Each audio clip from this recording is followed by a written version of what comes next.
Three presentations remaining for the afternoon. All of my hope, as you noticed already, these the first two this morning really build one upon the other. And I think you're going to find as we move through these presentations, just keep adding on to the first three, making the case in a way for why it is that we think these courses have been workable, successful for the last, in the case of Arabic, many years, several years. In the case of Russian and Hebrew for the last year. The last two presentations this afternoon will be two new programs starting up, intensifying their programs for the first time in Germanic, second year German, and Italian for the afternoon. But let me get on to the matter at hand and introduce our first afternoon speaker. It is my deep pleasure because I consider not only one of my oldest colleagues in terms of long-term colleague. My long-term colleague here at the University of Texas, but truly a dear friend and a comrade in arms in terms of the battles that we face and trying to convince people that you can actually make language teaching better and better and better. It's my distinct pleasure to introduce to you Al-Batal. Mahmoud is an associate professor in the Department of Middle Eastern Studies, as well as the director of the Arabic flagship program, about which you've heard me now wax poetic. He received his PhD in Near Eastern Studies with a specialization in Arabic linguistics from the University of Michigan, and has published a highly regarded series of textbooks for learners of Arabic, which have been revised and refined over the past 20 years and are still very much in use. In addition, he's authored two books to help guide Arabic instructors, and has presented annually on Arabic instruction for the last 10 years. While serving on the faculty of Emory University in Atlanta, Dr. Al-Batal also developed a website, web-based Arabic listening materials, which have culminated into the Coral-sponsored project called Arabic Voices, which provide videos at 6 different proficiency levels with pre- and post-listening questions. Speed control is so cool, you can adjust how fast or slow the speaker, how you hear the speaker, and intensive listening options plus vocabulary assistance.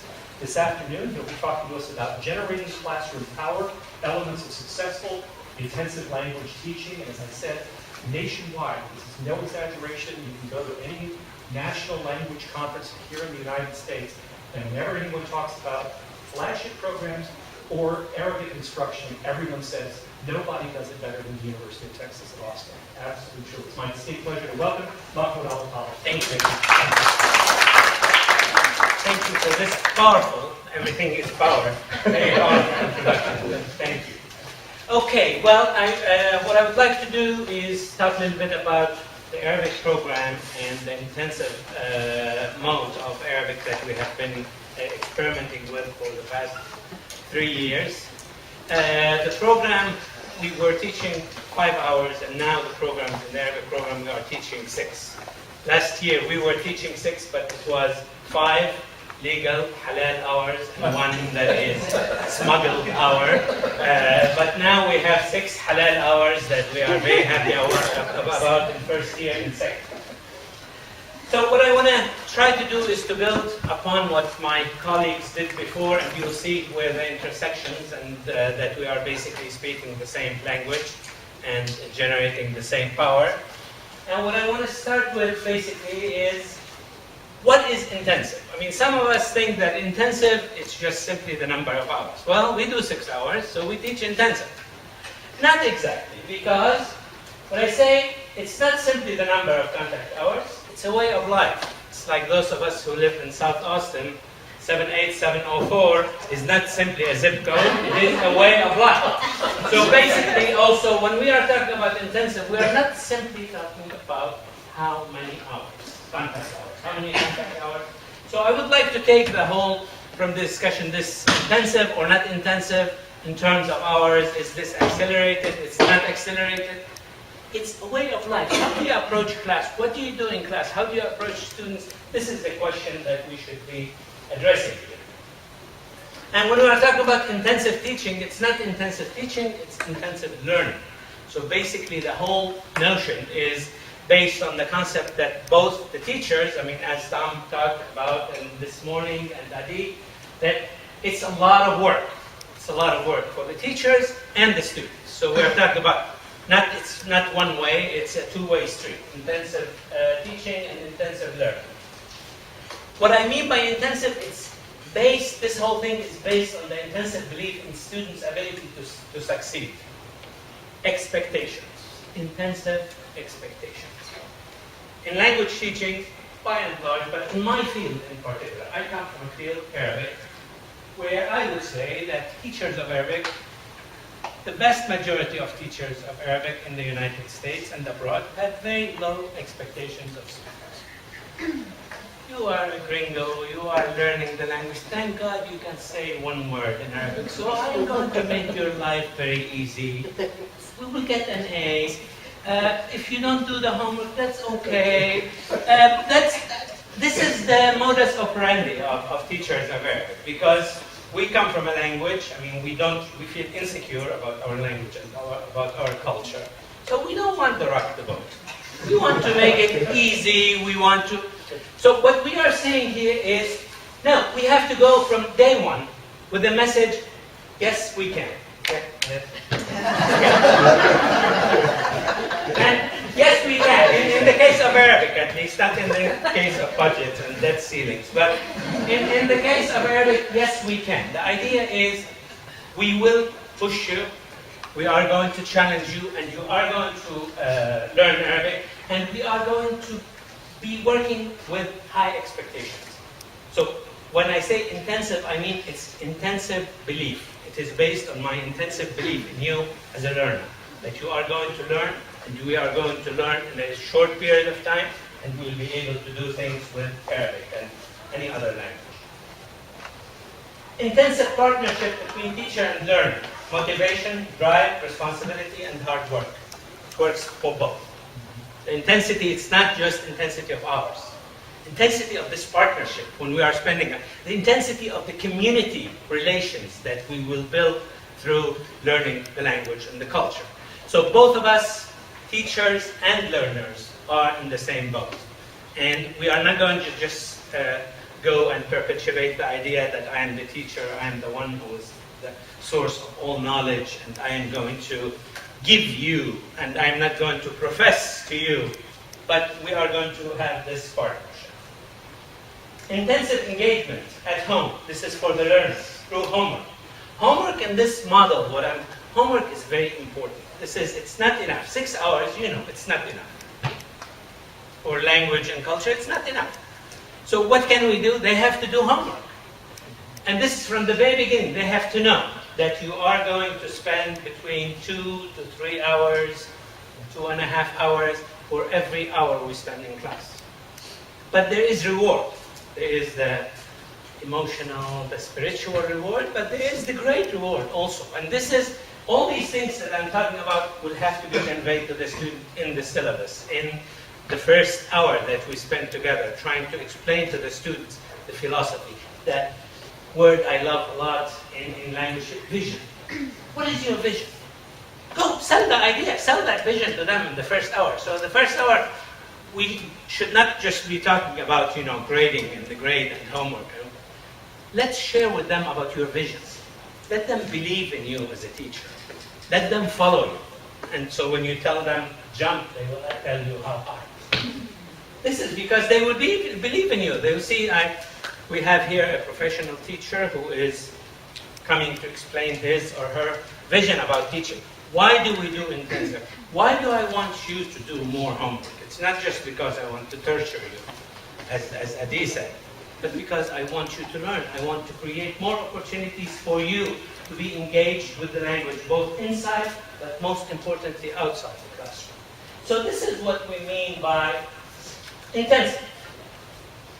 Intensive time on task in class. Class time is devoted to activation, interaction, and production, not teacher presentation. This is the mode. I do not introduce anything in class. Not me, Mahmoud, only in my class. In the Arabic program, in general. First year, there is no, and we have some students here who can attest to that. So there is no presentation of new materials. That doesn't happen. There is activation of materials that students engaged at home. So first engagement happens at home. There is a homework, there is a written homework. Class time is devoted to production, interaction, and activation. through group work, presentations, plays, games, whatever it is. And this is what Adi said this morning, which makes it very challenging for us teachers. It's much easier for me to come give you a spiel about grammar. That's much easier. I would love that. Vocabulary. So we have vocabulary. They studied this vocabulary. How can I activate this vocabulary? Okay. Pictures, games. Okay. You do a picture. Pictures. We're going to play with the pictures. Or we are going to do a game. Okay, how am I going to structure the game? What do I want them to do? How do I do the warm-up? Then, okay, split the groups. Do they split into groups on their own, or do I have to assign the groups? Then, how long? 10 minutes, 15? That takes a lot of time in the planning and finding the materials, as opposed to me coming and, I say the word and repeat after me. Telephone, telefona. I mean, this is okay. So, let's think of it. So, this is the intensity. Intensive feedback and monitoring of progress. When we are in class, the intensity of following up, of keeping up with the student progress, giving them feedback, allowing them the opportunity to correct themselves. This is what I as a teacher understand by intensive. Intensive focus on context and authentic materials from day one. And to some of you, probably in the European languages that use the same script, that's not a big deal. Okay? Authentic, what's the big deal about authentic? For us in Arabic, it is a big deal. Because we are talking about a script that is completely different. We are talking about a language that has probably a handful cognates, internet, telephone, bus, automobile, and it's very limited, unlike in Spanish or French or where you are using the same script. So using authentic materials, even 10, 12 years ago when we started talking about authentic materials, and even up until this time, there are some Arabic teachers who do not feel comfortable introducing authentic materials. Because to them, okay, if I introduce something, I want the students to know every single word in the text. They have to know everything, but what do we do about this word? We haven't done this word. How can we leave the text without having covered all of it? So how do we change this culture? So basically, the idea, this intensity is involved also exposing students to authentic materials from the first day. We don't have to wait until, not allow them to see a text until we have dealt with fabricated texts. Okay, sometimes we need to use some fabricated text, but we have to have also access to authentic text. And as Tom said, I agree that basically it was very difficult for us to do that 10 years ago when we did not have the internet. The best thing that has happened in the world for language teachers is YouTube and Google. These are, just think for those of you who were teaching in the 70s and the 90s. We would go look for authentic text, look for Arabic newspapers. If someone is going to Yemen, would you please bring with you a magazine or some? Now it's amazing. YouTube it's wonderful, and this is what is making it possible for us to go and engage in this intensive mode of teaching. So these are some of the principles. The last thing, the ingredients. We'll go back to what is the role of the teacher. You have a teacher who inspires, challenges, and supports. The idea of the teacher as a personal trainer. This is exactly, the teacher is personal trainer. You are the cheerleader. You are the one who, you don't want to do things. You want to watch them, see, and train them how they can do these tasks and perform them better. And this is the instructional support. And I want to talk about our experience in Arabic. I don't think that we really could have done it without the support of our graduate students. I don't see how I as a teacher can do all the things I have been talking about if I am by myself in the class. I cannot. Simply, I cannot. I need to have instructional support.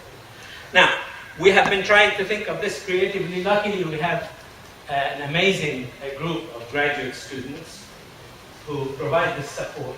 And very recently, we are recruiting some of our advanced flagship students who are undergraduates. Not to grade, but to be in the class when we do group work, and it's working beautifully.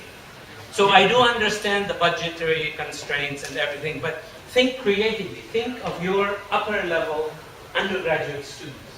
Recruit them. They go for minimum wage, and they would be very happy with it. And you don't have to pay them benefits. Okay? So you don't have union issues here. They would be happy, and it would be great experience. I mean, think about how invigorating it is for these undergraduates who come and sit with all their teachers in first year or second year or third year Arabic. They are sitting in the coordination session that is conducted entirely in Arabic, and they are exposed to things that they themselves went through. And now they are engaging, well, what about this activity and this thing? So this is a wonderful, wonderful tool. Think of it if you are doing, you cannot, I'm telling you, it would be impossible to have, to deal with 20 or 22 students following the principles I'm talking about without instructional support. So your challenge as a teacher is, how can we creatively bring this instructional support to the classroom? The learner, okay, driven, motivated, and engaged. Okay. You referred to this article in that. Basically, I start with the assumption that you are in my language classroom, you are driven, you are motivated, and I will make sure that you will continue to be driven and motivated. If not, then we will find, you can jump ship. I mean, you can just thank God for a Q drop. I mean, that's, you can do the Q drop and you can leave, jump ship, it's okay. But from day one, I mean, when the message comes from day one, they come and say, well, the teacher is saying that he's not going to explain it. The teacher is telling us that we have 2 to 2.5 hours. And then there are quizzes, and then there are portfolios. And then, wait a minute, is this class for me? I want them to have this existential question on the first day. Because I don't want to have, life is short. Okay, I don't want to have 25 students. I don't want to have 20 students. I prefer to have 10 students. Okay, let's face it. I mean, right? So, okay, 20, I can deal with 20, but I want to have 20 driven, motivated students. So this is, we talk about negotiations, we have to negotiate with them. But the message has to come from day one, that we mean business, and we are going to learn. And my assumption, I'm starting from the assumption that all of you are really dying to learn Arabic. Okay? You will feel sometimes that you are dying from learning Arabic, but that's okay. We will deal with that. Life is tough.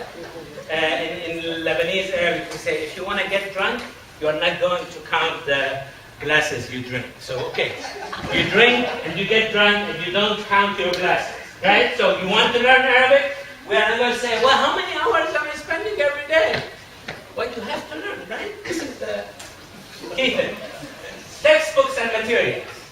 This is, again, the choice of textbooks and materials that lend themselves to intensive setting and strategy training. That's very important. The idea, not any textbook. I mean, when you are choosing your textbook, make sure that you have something that provides you with the interactive type of activities for the classroom, and then provides enough opportunities for the students to work at home. If not, this is what we have to provide. I mean, again, what Tom said, online, and this is where technology, enhanced exposure to language inside and outside the classroom. Blackboard, okay, you can create these blackboard, and especially if we have, I know some of us are just one man or one woman show, but many of us have graduate students, have lecturers, have colleagues, and we have to create these opportunities to create these. Okay, are there any questions about some of these principles? So this is the framework before we start looking at some samples, and I would like to look at the syllabus too, let's hope we can make this. Any questions? Okay. I will come back to some of these. Let's look at I want to take some parts of the syllabus, or the course objectives, basically. So this is the syllabus that goes to all students in the first year of Arabic. We talk about the course objective and the learning outcomes. Okay, I want to stop a little bit here at the grade distribution that gives them an idea from the very beginning about what is involved in this class. So attendance and participation is 20%, doing the homework is 20%, homework correction 5%, quizzes, skit, culture portfolio, oral interview, final exam. That's intensive. That's what we will be doing. Now, I did talk a little bit about the attendance and participation. So, in order to make it, again, we want to get everyone involved. We really want to drive the message that it is not about showing up and coming to class. Because the whole idea is based on the principle that, as I said, you have to engage the materials before coming to class.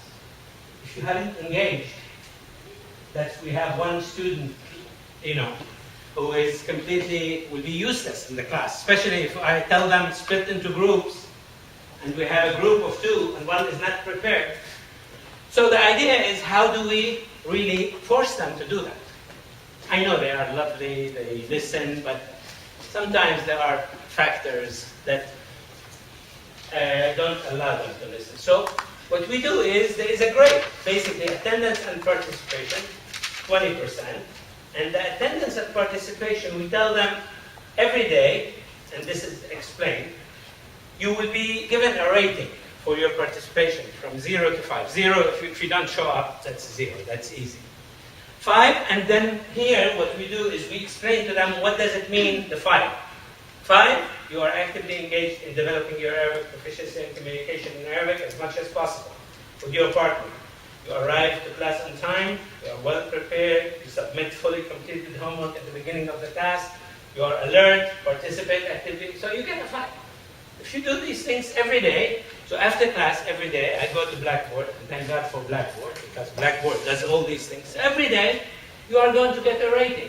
5, 4, 3. You speak English in the interaction with students when you are supposed to be speaking Arabic. That's when it won't be a 5. And this is the nice thing about having a TA also with me, that after class, both of us walk to my office and, okay, so what do you think? Well, this did 5 today. This was a 4. This was, oh, he did not participate. It was very clear. So so they see it's like the stock market. They see what they are doing for participation. That sends them the signal that, okay, I am paying attention to what they do day in and day out. So this means, okay, tomorrow I want to show the teacher that I am alert, I am prepared. Show me, dazzle me. I'm easily dazzled. But it's done. It's not done, in the sense that at the end of the semester I have to assess their participation. It's done on a daily basis. And I can tell you this is much easier. It makes life much easier for me. If you see any discrepancies, come talk to me. But if you see that you are getting 5s, you are happy, I'm happy. If you are getting 1s and 2s and it's continuing and you are not paying attention and you are not getting good grades on your exam, well, we are heading to the C/D zone and it's all documented. So it's not Mahmoud doesn't like me and he gave me a D. It's okay. This is the blackboard. The same thing with the homework. Again, homework assignment. The same thing. So we have, it's not a grade. We try always to explain, this is not a grade. You may get your homework back, it has a lot of marking on it, and you have a 3 or 5. Excellent. Why? Because you have the mistakes, you have the problems that we expect to have at this point. But there are certain points I'm asking you to pay attention to, and it keeps coming back. Well, this would affect your homework.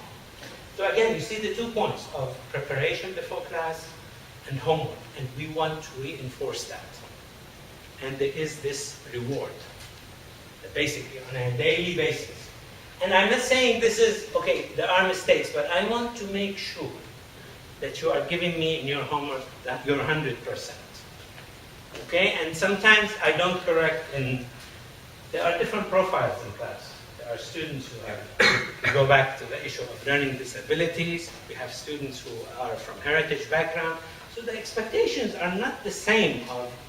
Each student has their own profile, and I have to be careful of where we are. So not all of them are moving at the same speed.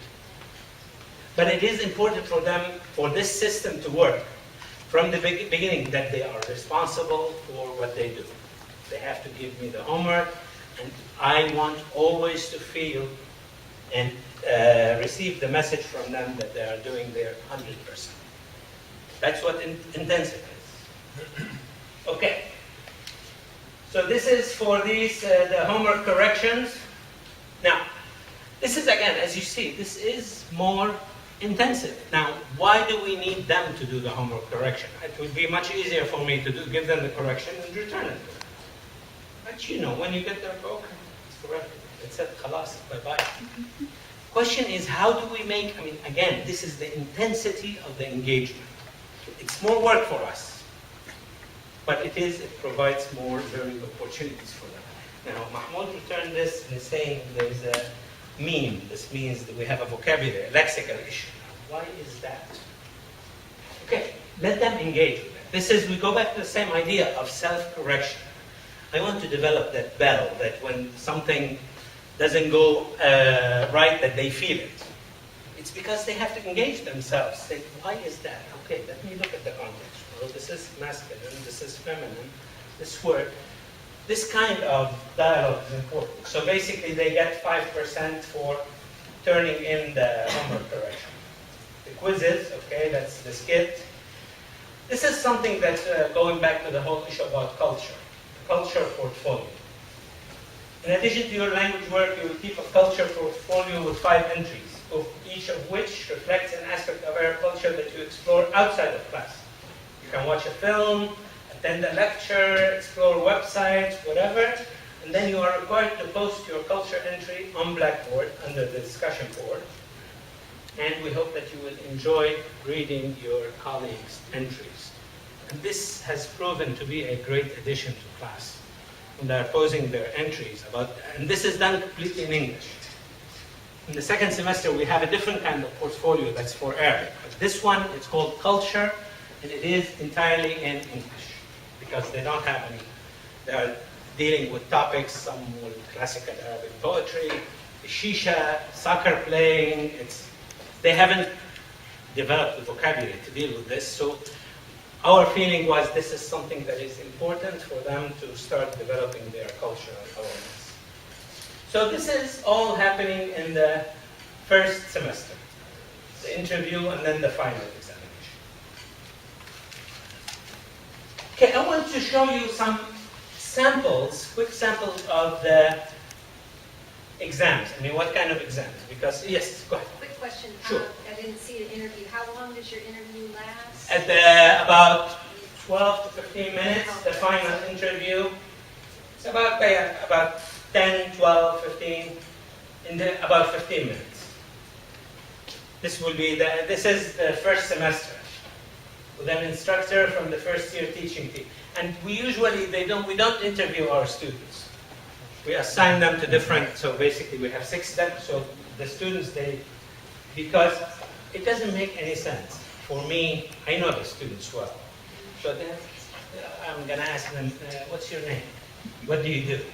Where do you live? Well, I know all this information. So what is this?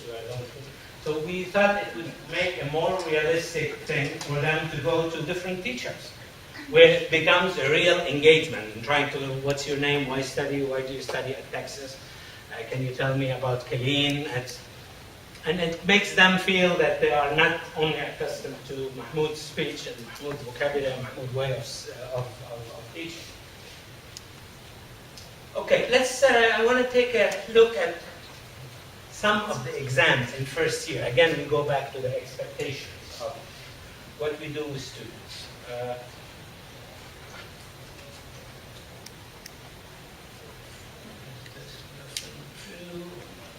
Okay. So this is the very beginning. This is the very early stages of the course, the first semester. This was done lesson 2 around maybe the end of October. Okay? So basically you have here fill in the blanks using an appropriate word from lesson 2. Write the internal vowels on the words to show that you know how to pronounce them. So you have something, a sentence here. It says Saudi Arabia is a blank big in the area of blank, Saudi friend, her name is Su'ad, and I with her in Arabic always. Okay. Notice what we do here. No multiple choice, no bank, because all our Arabic bank declared chapter 11, no more. So it is, the exam is bring your own vocabulary. That's from day one. No multiple choice. No? Okay. It's context. Okay? You can read. So, Saudi, and then we put some maps to. So, Saudi, and then you have big. A big what? Big what? Saudi Arabia is a big Country. especially, I mean, think it's easy because we are talking about here, I think, 200, 250 total vocabulary items. So, but the idea here is, again, I mean, there is the discourse. Talk about the context. Okay, this is how we enforce context. This is we talk about reading. Look at, okay, you will not be able to tell without looking at the adjective that comes after it. Okay, and then and I have a Saudi friend, her name is Su'ad, and I blank with her, I study with her, I live with her, how about I live? I live with her in Arabic. Well, that's existential, but I don't think living. Okay, I speak with her, something like this. Same thing. Now, describe this picture using 6 of our new vocabulary from lesson 2. Just whatever vocabulary, doesn't mean. Show me what you can remember. See the emphasis on recall. That we are asking them to recall, and this is active engagement. That is one of the most challenging aspects of vocabulary. That you have not only you have to be able to really recall it, remember it, and write it correctly.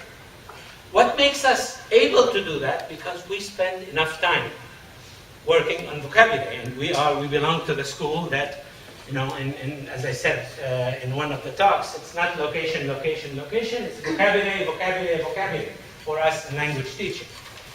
Our colleagues maybe in the European languages some of them don't feel very strongly, but we in Arabic, the challenge is vocabulary, not grammar, unlike what most of my colleagues in Arabic feel. Arabic grammar is not the challenge is vocabulary. So this is so we spend enough time activating and working on vocabulary, and now it's time to deliver. So if they start, I mean, again, we go back to that washback effect. If a student in first year Arabic see, okay, this is how they are requiring me to perform in this exam. This means when I study the vocabulary, I have to make sure that I'm studying in the most active mode of vocabulary. That I have full control, because it's not A, B, this is true or false. It is not A, B, C. So the context, yes. What if they use something that's not from lesson 2? That's okay. At this point, they are stuck with it. But when we move forward, I think you will get credit for it, but you will not get 100% credit. You will get the communicative credit. You will not get the I got you credit. Okay? All right, so this is, as I said, that gives you an idea. Describe this picture using 5 of our new vocabulary. Again, so basically the words they know, she works. Arabic is one of these, like in lesson 1, some people, we have a textbook, and in lesson 1 of our textbook, one of the words is the United Nations. And many of the people come to me, especially, now why in the heck would a language textbook have the word United Nations in lesson 1? You have names of animals, you have colors, this is what people do in languages. Are you out of your mind?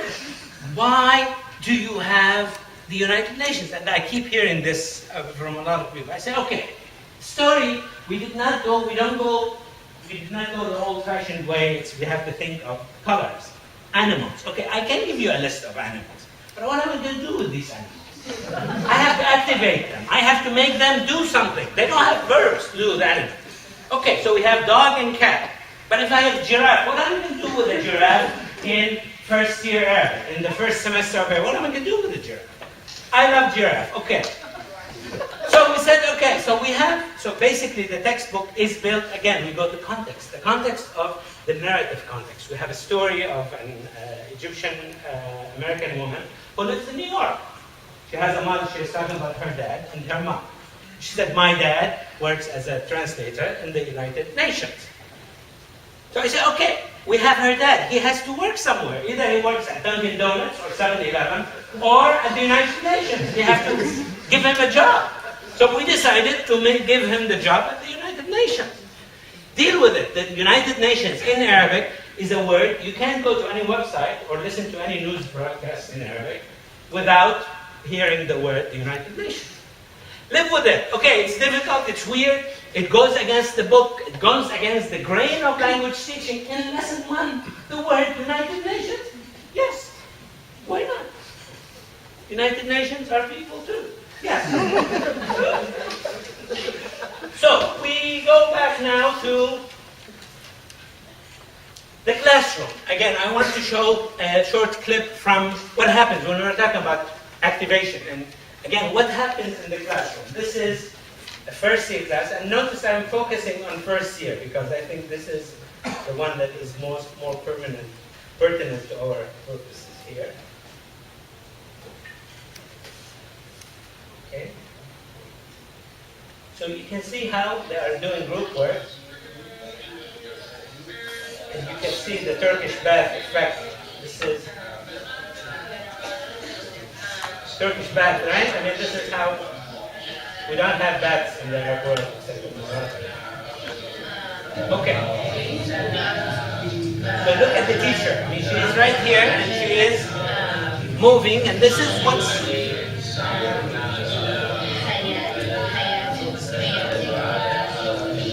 This is the exposure. This is so the teacher is not, I am coming to present. Okay, they engaged and she gave them a task and they are listening to each other, they are talking to each other. She is going around, she and the TA. And this is, again, I stress very much the importance of having the TA. Okay, so I want to go now to what do students do? So let's look at something here in... Okay, this is a skit that was... Okay, this was a skit that was done in October, just immediately after we finished the alphabet. So basically what we do in Arabic when we start, because as I said, alphabet is a big thing. So we spend about 30 to 35 contact hours learning the alphabet and also learning about 200 basic vocabulary items. Like I live, I buy, I like, teacher, the immediate environment. So our goal after these 30-35 hours is to have the alphabet and the basic greetings. And we ask the students to do a skit. And this is a skit that is not controlled by the teacher in any way. They were supposed to come, so the guidelines were you cannot use any vocabulary that your classmates do not know. You will have to produce a skit in 4 minutes. You will be judged on the basis of the amount of language that you produce in this 4 minutes and on your creativity. And we give them a rubric, so basically they know what to expect. But this is something that is not rehearsed. I did not see it. My first encounter was when I was videotaping it. So this is first year. This is like after 35 to 40 contact hours. Okay?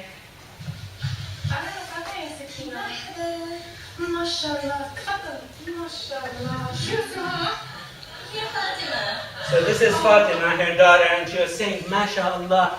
Again, some of the culture, oh, what God has willed. Because you can't say, if you say this is Fatima, you have to say, mashallah, because you are fending off the evil eye. So this is Fatima. Oh, mashallah, what God has willed, how beautiful. You can't say how cute she is or how beautiful she is without having Allah there. Allah has to be present there. Otherwise, you'll be a unfriendly element there. MashaAllah. شكرا.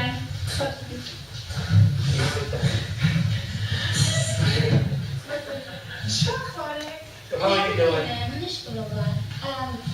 Thank God, I'm doing good. اسمي Allah. Okay, and Fatima will be 2 tomorrow. She doesn't know the word age. So she said, Fatima will be 2 tomorrow. In English, it's fine. In Arabic, that doesn't sound fine because you have to say her age is 2. She doesn't know the word age, so but she has the strategy. So, well, it's very clear, it's very understood. And she said, and then she said, Allah, oh, how nice. This is how you show admiration. This is again, we go to the culture. وأنتِ كيفك يعني أنا؟ الحمد لله كله تمام نشكر. How are you? I'm fine. Nishkar Allah, we thank God, we are doing fine. الحمد لله. Alhamdulillah, thank شو God. تبي تشربي؟ شيء؟ ولا شيء. What would you like to drink? Nothing. ما بصير. Oh, this won't fly. This won't happen. You have to drink. بس ما بدي شيء. Mabdi, I don't want بس anything. أنتِ بتحبي كوكاكولا؟ But you like Coca-Cola. نعم أنا بحب الكوكاكولا. Yes, indeed. بدي الكوكاكولا. Okay, I want Coca-Cola. وفاطمة؟ عندي حليب لفاطمة. Fatima, I have milk for Fatima. اشرب أعطي وصفة كمان. You take sugar with your coffee, yeah.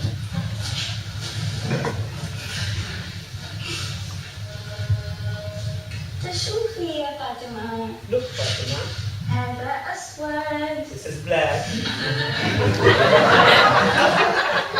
This is white. This is white.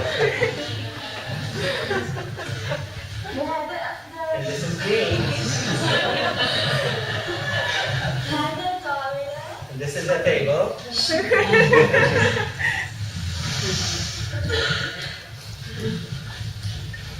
خذي يا فاطمة. Take your milk, Fatima. بيتك جديد. إيه جد. Your house is new هو جميل كتير كتير. It's very beautiful. شكرا. أنا and بحب it's بيتي. spacious. I like our house. عندك بيت جديد؟ Do you have a new house? مثل بيت جديد. I don't have money for a new house. Oh, I hope, inshallah, bukra. Hopefully, tomorrow you will get a new house. See, these are the most important words in Arabic. Inshallah, which means God willing, and bukra, tomorrow, and malish, never mind, the IBM. So they are employing them very nice. بيت جديد. إن شاء الله. Inshallah. وزوجك؟ And your husband? وين زوجك اليوم؟ Where's your husband today? How's he doing? كان يروح. Kana yaruh. Now, what she's saying, he was going. They just learned the verb yaruh, he goes, and they know the past tense. They haven't learned the past tense. So what she is doing, she is creating, she's putting these 2 elements together. Kana yaruh means he was going, which doesn't fit the context. But you understand that she's saying, you know, this is something happened in the past. وين؟ Where? Where did he go? كان يروح إلى أختي أجيبة. He went to my sister Ajiba.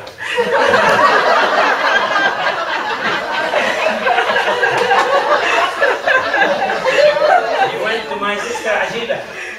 And the other one is going to say now a phrase that La ilaha illallah. There is no God but God. This is when disasters happen, there is no God but God. Which is, and this is what, so when she tells her, he went to my sister Ajiba, La ilaha illallah.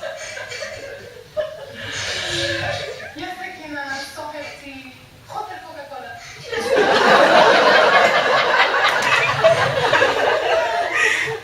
خذ الكوكاكولا. شكرا.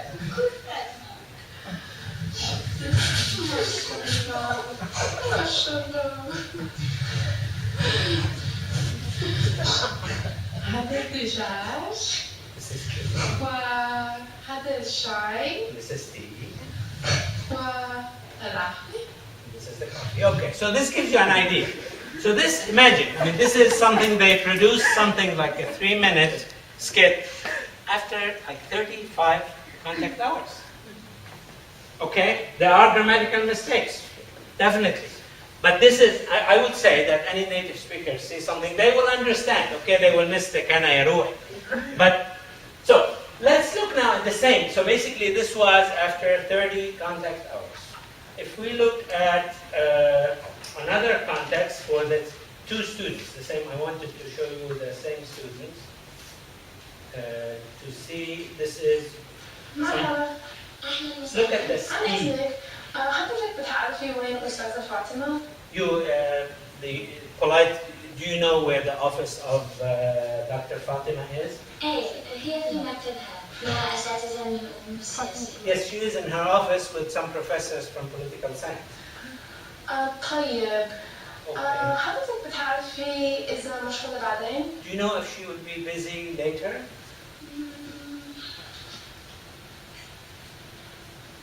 عندها الوقت قبل صفحة في المساء. She has time before her class at night. كويس. أشوفها بكرة إن شاء الله. Okay, مثلا I'll see شكرا. you tomorrow. أي Oh, excuse me. شو اسم حضرتك؟ What's your name? أنا اسمي أريانا.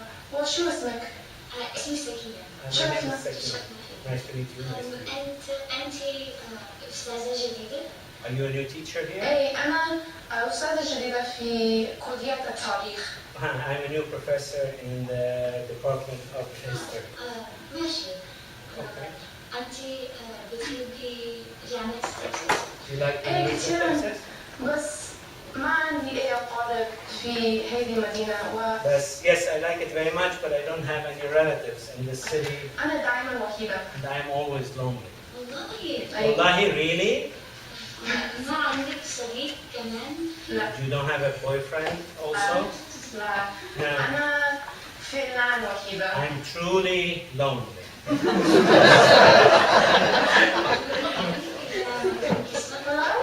But you want to go to Kismet, and let's continue.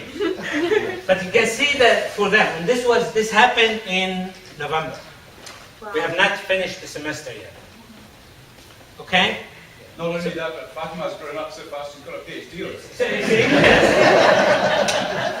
So that gives you an idea about what, I mean, this is, I have, now one thing that I want to show you, I mean, that shows the speaking. Now, if we look at some of the writing samples, and this is, again, this happened in November, around the time we finished the alphabet. Look at that. So, Assalamu alaikum. My name is Barira Menshi. I am from the city of Houston in Texas. I am a student in Texas. I have 5 classes and I am a student in Arabic. I do not have a cat and dog, but I want a cat. I like to go to the movies, and Friday we have some spelling errors here. I also like to see TV. I have 1 sister and 1 brother. I don't like homework because it is difficult. Bye-bye. Okay. Another one, my name is Mustafa Oz. I am from the city of Afyun in Turkey. I am a student at the University of Texas. I have 1 sister and I have a girlfriend. Her name is Ern. I like my girlfriend very much, very much. She is a student at the University of Anadolu. She likes chicken and tea, but I don't like chicken. She is not happy because I'm not close to her. I want to go to Turkey, but I don't have money. I must see my girlfriend. I have a big problem. May God keep you in peace. Something like that. So you can see this is, now if we look like it's in the second semester, when you look, the students are, as part, we are talking about the portfolio. This is not the culture portfolio, this is they are expected and they count the words. I mean, look, this student has written the number of words, 200 words. They are producing essays in 200 words. And notice here what they are doing, and also in the essay itself, they are typing, and they are underlining the words. What are these underlines? These are telling me here that these are new vocabularies. These are our new vocabulary. So he's saying like, my Friday is my preferred day because I have 3 classes only, and then Friday is the last day in the week. And every morning on Friday, I wake up at 7 o'clock, and usually I drink coffee and I do not eat breakfast because I don't have time to eat breakfast in the morning. And after that, I go to my first class, and it is the Arabic class. And this class is very difficult, but I like it. Difficult, not very difficult, yeah. But I like it, and the class starts at 9 o'clock, and the class ends at 10 o'clock, and after class, I go to a class about Latin history, and this class is not difficult. In reality, it's very easy. But I have to read, and so notice that the vocabulary is simple, but they are connecting the discourse using simple connectors. And this is, as I said, this is around at the beginning of April. We are not done with the first year. So it is the production. And this is part of the activation. Notice at this, they know how important vocabulary. They have to show me how many of the new vocabulary items. I mean, again, we go to the issue of activation. Now, the last thing I want to do quickly is to go back to the results. So what are some of the results? I have copied here, let me take this and go to the... we have done some random interviews, OPIs. Okay, so we have a student, and these comments were written by the actual OPI who administered the test. So this was done not by one of us. This is, so basically this one got intermediate mid. A is able to maintain a face-to-face conversation about personal and some social topics. She can ask and answer simple questions. She uses simple sentence structure, and her vocabulary is somehow limited to generic and concrete words. She can describe briefly a person. That gives us an idea about what this particular student was able to do. So this was given intermediate mid. Another one is intermediate mid. Robert is able to maintain a face-to-face conversation. He can create with language and provide some, but not substantial details. He can use past, present, and future. Notice that in Arabic, for us, past can narrate in times. It happens by the end of first year, unlike in some other languages. So he can use that, but it's the issue of the vocabulary. This is what will make or break you. Not everyone, of course, got the intermediate level. I mean, we have one student here who was rated as Novice High Plus. She's able to respond to some of the questions pertaining to her life, family, and studies. She shows limitations in using the basic vocabulary. For example, she spoke about her family but was unable to describe a person. Her class gives simple directions. She's not fully able to deal with a simple transaction, mainly because of her limited understanding of certain basic words. Another student got intermediate high. AD is able to deal with advanced tasks, but this ability and his comprehension are unsustained across functions. His vocabulary is limited. Notice that vocabulary. This is what in Arabic makes or breaks you and takes you to the advanced. You have to have the vocabulary. Intermediate low. So basically what we see that most of the students are just somewhere in the intermediate. Some are intermediate low, intermediate mid, intermediate high. But the vast majority of them, I would say, again, we did not test everyone. We tested about 15 students. It was a random. And they were in the intermediate. We haven't done as a matter of fact, we have some students in the Summer Institute who took the written. We don't have standardized written tests for listening and reading. We are developing one. We have a beta version of it that we used, and now we are analyzing the results. So I will stop here, I think. Okay, any questions? Are there any questions? Yes? You said that you have OBI tester come in and... No, I'll go by Skype and phone. Okay, could you tell me a little bit about how many students did they actually administer the test to? Okay. And who paid? Okay, very nice. This is... so far, okay, the payment came from, we tried to get the Center of Middle Eastern Studies to pay. Kamran was able to provide some funds because we tested all the students who have FLAS funding. And we tested all the students who have flagship funding. And then we smuggled about 10 to 15 students, just we did it the Middle Eastern way. Al-Batal, as we say, just, okay, give me a... So basically, the issue is the payment, and we are doing it in-house. I mean, these are not official actual ratings, because for the official it's cost about $120, $130. So we are doing it at $45. So you didn't test everybody, you did a sample? Yeah. So we took all the flagship, all the class, and then we took a random, our administrative assistant, she picked 15 students from first year randomly from the distance section. Payment is a big issue. Any other questions? Okay.